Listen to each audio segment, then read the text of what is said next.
اسلام کی تاریخ میں ایک ایسی شخصیت کا ذکر ملتا ہے جنہوں نے ایک ناقابل یقین عہد نبھایا، ایک ایسا دوہرا بوجھ اٹھایا جو ان کے صبر کا سب سے بڑا امتحان بن گیا۔ تو آئیے آج ہم حضرت ذوالکفل علیہ السلام کی اس متاثر کن کہانی میں گہرائی سے اترتے ہیں۔ اچھا، تو سب سے پہلے بات کرتے ہیں ان کے نام کی۔ ذوالکفل کا مطلب ہے دوہرے حصے والا۔ یہ نام اپنے آپ میں ہی ایک سوال کھڑا کرتا ہے نا کہ آخر یہ دوہرا حصہ تھا کیا، اور یہ کس عظیم ذمہ داری کی طرف اشارہ کر رہا تھا۔ تو یہ کون تھے؟ اسلامی روایات ہمیں بتاتی ہیں کہ آپ ایک بہت ہی معزز پیغمبر تھے جو تقریباً 600 قبل مسیح میں آج کے عراق کے علاقے میں رہتے تھے۔ آپ بنی اسرائیل یعنی حضرت یعقوب کی اولاد کے رہنما تھے اور اپنی نیکی اور راست بازی کے لیے مشہور تھے، لیکن ان کی سب سے بڑی پہچان تھا ان کا بے مثال صبر۔ اور یہی صبر، یہی راست بازی ہمیں ان کی کہانی کے سب سے اہم موڑ پر لے آتی ہے، وہ ناقابل یقین عہد جو انہوں نے اپنی قوم کی قیادت سنبھالنے کے لیے کیا تھا، ایک ایسا وعدہ جس نے ہمیشہ کے لیے ان کی پہچان بن جانا تھا۔ تو یہ کوئی معمولی عہد نہیں تھا، اس کے 3 حصے تھے، اور سچ پوچھیں تو ہر ایک اپنے آپ میں ایک پہاڑ جیسا چیلنج تھا۔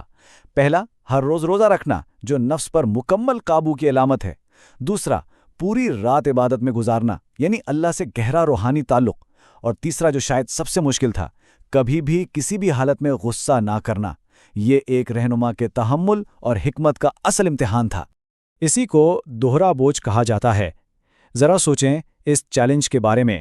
دن کے وقت ایک پوری قوم کے مسائل، ان کے جھگڑے، ان کی رہنمائی کرنا، اور پھر رات ہوتے ہی سب کچھ بھلا کر خود کو مکمل طور پر اللہ کی عبادت کے لیے وقف کر دینا۔ اس کے لیے دنیاوی فرض اور روحانی لگن کے درمیان ایک غیر معمولی توازن کی ضرورت تھی۔ لیکن اتنا بڑا عہد ہو اور اس کی آزمائش نہ ہو، یہ کیسے ہو سکتا ہے؟ یہیں سے داستان کا سب سے ڈرامائی حصہ شروع ہوتا ہے، جہاں ان کے صبر کو تاریخ کی سب سے بڑی آزمائش کا سامنا کرنا پڑا۔ اور یہاں کہانی میں ایک نیا کردار آتا ہے۔ روایات کے مطابق شیطان یعنی ابلیس نے قسم کھائی کہ وہ حضرت ذوالکفل کو اپنا وعدہ توڑنے پر مجبور کر دے گا، خاص طور پر غصہ نہ کرنے والا وعدہ۔ تو سوال یہ پیدا ہوتا ہے کہ صبر کے ایک مجسمے کو، ایک ایسے شخص کو جس نے کبھی غصہ نہ کرنے کا عہد کیا ہو، اسے کیسے ہرایا جا سکتا ہے؟ آخر کیسی آزمائش کامیاب ہو سکتی ہے؟ دیکھیں، یہ کوئی جسمانی حملہ نہیں تھا، یہ ایک نفسیاتی جنگ تھی۔ ایک شخص ٹھیک دوپہر کے وقت ان کے پاس پہنچا، جب وہ تھوڑا آرام کرتے تھے، یعنی دن بھر میں ان کا واحد فرصت کا لمحہ۔ اس نے آ کر ایک ایسا پیچیدہ اور لامتناہی قانونی جھگڑا چھیڑ دیا جو سراسر ناانصافی لگتا تھا۔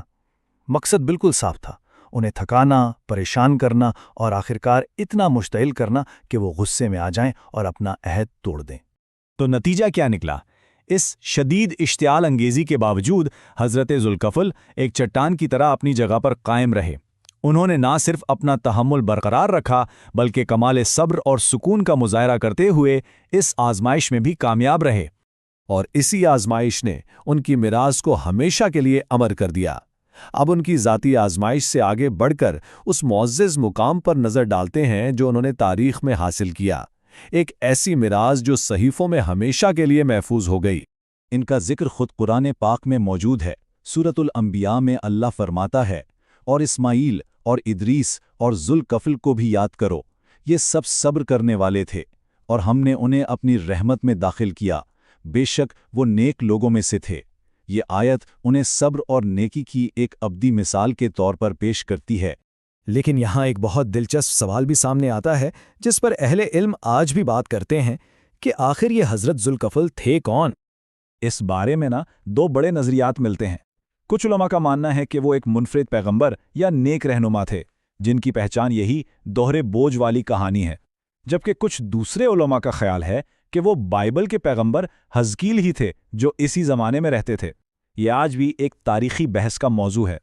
لیکن ان کی اصل شناخت جو بھی ہو، ایک بات تو طے ہے، ان کی زندگی سے ملنے والا سبق آفاقی ہے۔ ان کی کہانی ذمہ داری کو نبھانے اور شدید دباؤ میں بھی پرسکون رہنے کی ایک بہترین مثال ہے۔ اور یہیں سے ہمارے لیے ایک بہت بڑا سوال نکلتا ہے۔ آج کی اس بھاگتی دوڑتی دنیا میں جو مسلسل خلفشار اور دباؤ سے بھری ہوئی ہے، غیر متزلزل سکون کی اس قدیم کہانی سے کیا سیکھا جا سکتا ہے؟ اشتعال انگیزی کے سامنے صبر کی اصل قیمت کیا ہے؟